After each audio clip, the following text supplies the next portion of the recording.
கடைசி 101 வருடங்களாக என்னென்ன மாற்றங்கள் நடந்து இருக்கும் யோசிச்சு பாருங்க மக்களே. அப்ப இந்தியால பிரிட்டிஷ் ஆட்சி இருந்தது. அதுக்கு பிறகு இந்தியா சுதந்திரம் பெற்ற காலம் இருக்குது, இண்டிபெண்டன்ஸ் கிடைச்ச காலம் இருக்குது. அதுக்கெல்லாம் பிறகு இப்ப நடக்கக்கூடிய முதந்தே பாலிடிக்ஸ் இருக்குது. இந்த 3 காலமும் இந்த 3 ஜெனரேஷன்களும் பார்த்த ஒருவர் இருந்தார். ஆனா அதுக்கெல்லாம் முதல் இது ஆதவன் எக்ஸ்ப்ளோர். நீங்க உலகில் இருக்கக்கூடிய எல்லா நியூஸையும் விரைவாக சிம்பிளாக சுத பார்க்க போறீங்கன்னா இந்த சேனலை சப்ஸ்கிரைப் பண்ணுங்க. சரி, இப்ப காணொலிக்குள்ள போகலாம். இந்தியா கம்யூனிஸ்ட் கட்சி இருக்குதானே, அந்த கட்சி சீனியர் லீடர். அது மட்டும் இல்ல, இவர் நேர்மையான அரசியலுக்கு பேர் பெற்றவர். ஓ மக்களே, இவர் தான் தாத்தா நல்ல கண்ணு. இவர் பேரில் நல்லது இருக்கிற மாதிரி தான் இவர் நல்லது நினைச்சார், நல்லது செய்தார்.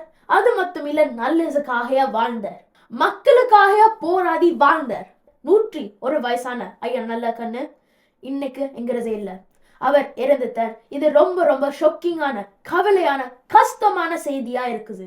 ஆனா இதுலதான் ஒரு கேள்வி வருது, ஐயா நல்ல கண்ணு யார்?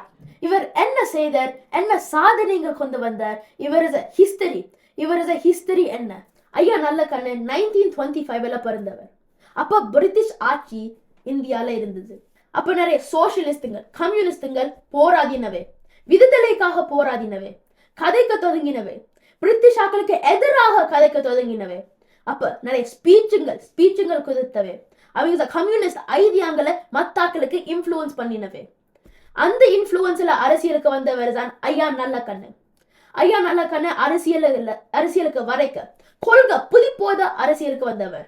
கொலை செய்ய வரையில, கொலையாதிக்க வரையில, மக்களுக்காக அரசியலுக்கு வந்தவர், சேவைக்காக அரசியலுக்கு வந்தவர். இப்ப இருக்கக்கூடிய நிறைய அரசியல்வாதிகள் கொள்ளாதிக்கணும், ஊழல் செய்யணும், காசுக்காக அரசியலுக்கு வாதினம், பவருக்கான அரசியலுக்கு வாதினம். ஆனா ஐயா நல்ல கண்ணு அப்படி இல்லை. அவர் கடைசி 7 டெக்கேட்ஸாக விவசாயிகளுக்கு, farmers rights, workers welfare, land reinforcement, social justice இப்படியான விதயத்துக்கு போராடி இருக்குது. நெல்சன் மண்டேலா எப்படி போராடி ஜெயிலுக்கு போனவரோ அதே போல ஐயா நல்ல கண்ணு போராடி, மக்களுக்காக போராடி ஜெயிலுக்கு போயிருக்குது. உண்மை, நேர்மை, ஒழுக்கம், இதுதான் அவரது மறுபேர். தாத்தா நல்ல கண்ணு இவர் ரொம்ப பெரிய இன்ஃப்ளூயன்ஸா இருக்குது. இவர் நல்ல ஒரு மனிதரா வாழ்ந்து இருக்குது. இவர் தெரிந்தாங்க நிறைய கற்றுக்கொள்ளக்கூடிய விதங்கள் இருக்குது, ஆழ்ந்த அனுதாபங்கள் தாத்தா. சரி, அவனும் தான் இந்த கணக்கு அடுத்த காணொலியில பார்க்கலாம். இந்த ஆதவன் எக்ஸ்ப்ளோர். நீங்க ஐயா நல்ல கண்ணை பத்தி ஒரு ஃபுல் டீட்டெயிலான வீடியோ வேணும்னா கமெண்ட்ல போதுங்க, மறக்காம சப்ஸ்கிரைபும் பண்ணி விடுங்க.